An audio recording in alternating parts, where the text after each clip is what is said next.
siswi SMK Negeri 2 Purwakarta. Di sini kami akan mewawancarai salah satu polisi dengan tema tawuran antar pelajar. Dan maka dari itu, guru mata pelajaran kami yaitu Ibu Nina Mariana Purwantini dengan mata pelajaran Pendidikan Pancasila. Sebelum itu, izinkan kami untuk memperkenalkan diri masing-masing. Saya Azahra Sukma Ardansyah. Saya Belva Mela Fasya. Saya Syara Nora Desvianti. Saya Hani Oktaviani. Saya Arinjelika Fajri. Dan saya Raisa Aulia Hafsah. Assalamualaikum warahmatullahi wabarakatuh. Selamat siang Bapak, siswi-siswi dari SMK Negeri 2 Purwakarta. Tugas saya guru mata pelajaran kami yaitu Ibu Nina Mariana SPD untuk mewawancarai salah satu anggota polisi yang ditugaskan di Polres. Sebelumnya saya ucapkan terima kasih kepada Bapak atas berkenannya Bapak untuk kami mewawancarai. Adapun pertanyaannya yang kami ajukan akan dilanjutkan oleh rekan saya. Sebelum itu kami akan memperkenalkan diri kami masing-masing. Saya Nora Desvianti, Bella Fasya Sudiana, Aulia Hafsah, Yang Hani Oktaviani. dan Sukma Ardansyah. Bapak, pertanyaan yang pertama, apa utama terjadinya tawuran antar pelajar?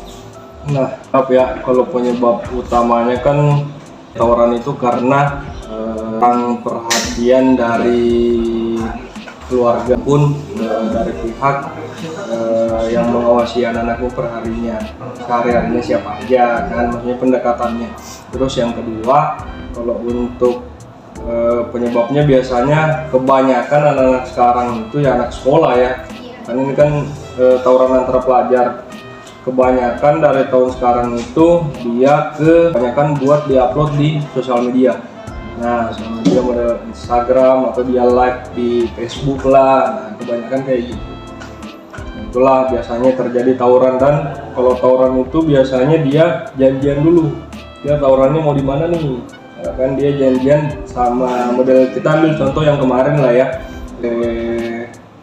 BBC sama SMP Pesawahan. Nah, dia janjian dulu, terus itu tawuran, diupload di media sosial ya, mungkin karena lebih ikutin tren-tren sekarang lah ya. Nah, makanya kayak gitu itu penyebabnya. Karena kalau penyebabnya karena antara sekolah mungkin jarang lah. Yang pertanyaan yang kedua, di mana tempat yang biasanya terjadi tawuran antar pelajar tersebut?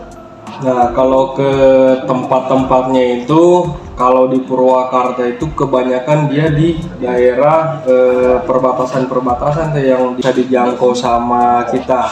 Nah, biasanya dia itu Babakan Cikau, daerah Cempaka, Jatiluhur, Pesawahan.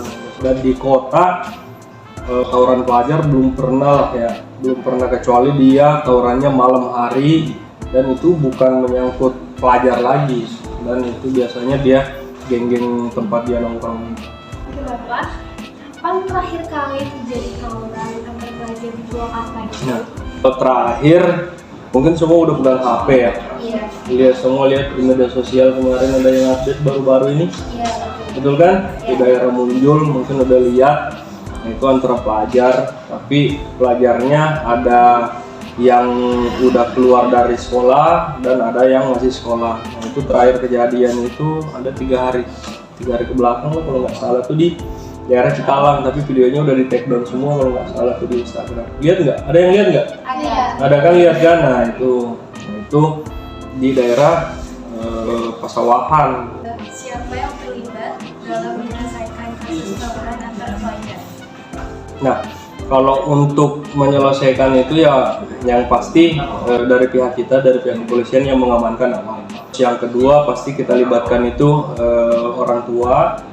Kalau orang tua kita libatkan gurunya, guru BK kalau nggak salah ya, dengan konselingnya sama dinas pendidikan. Itu nggak boleh dilepas karena dia status masih pelajar.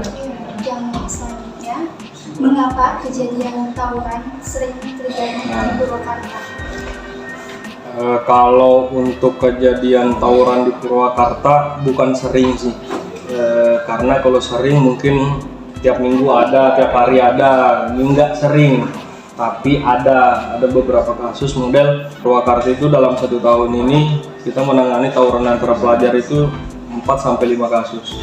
Dan kalau untuk jadinya itu karena yang tadi pengawasan dari orang tua kurang, dia kita nggak bisa menyalahkan orang tua juga sih, karena orang tua mungkin mengawasi anak-anaknya, tapi kalau di luar kan nggak mungkin orang tua mau ikut nongkrong kan, nggak mungkin dia mau ngikutin kamu kemana saya ikutin, nggak mungkin.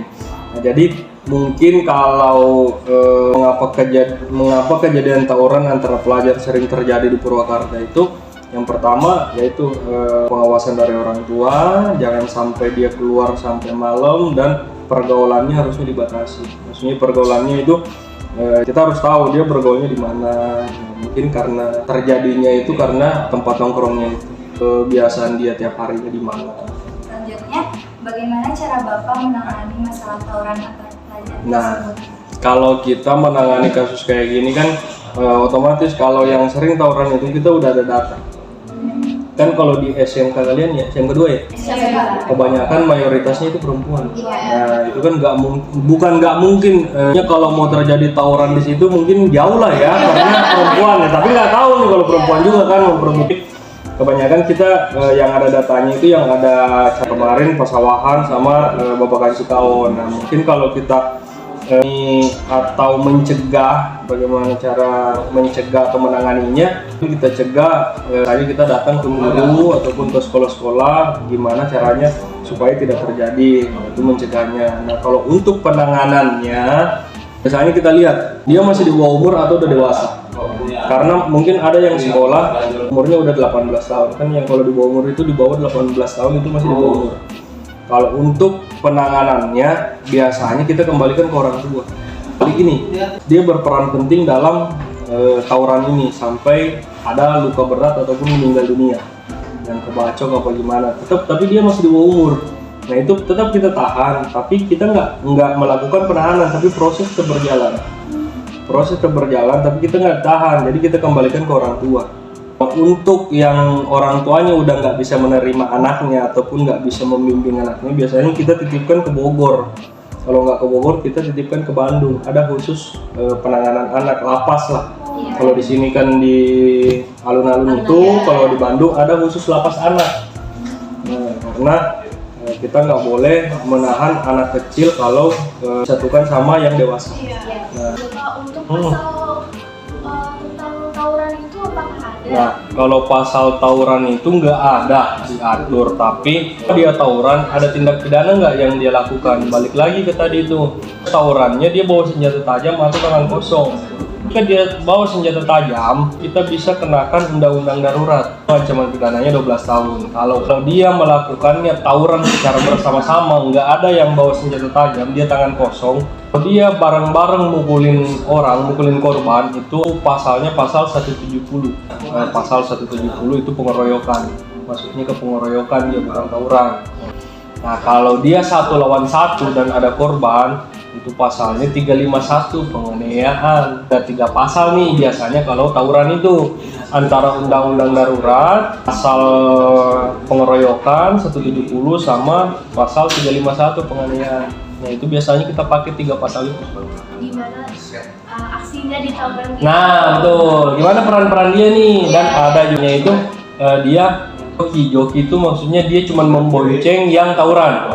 Nah, itu bisa kena juga tuh, karena dia yang ikut serta. Nah, itu diatur dalam pasal yang paling itu kita pakai tuh darurat, penganiayaan, pengeroyokan, atau pasal 55 atau 56. Pidananya beda-beda. Undang-undang darurat 12 tahun, pengeroyokannya mengakibatkan luka berat itu 8 tahun, penganiayaan itu cuma 5 tahun. Atau 556 itu seperempat dari ancaman pidana yang tadi. Model dia divonis 8 tahun nih, karena dia nggak ikut langsung penganiayaannya, tapi dia cuma ikut serta, dia cuma diancam 4 tahun ya gitu. Sekian dari pertanyaan kami, terima kasih atas waktunya. Mohon maaf bila mengganggu waktunya ya Pak. Ayo.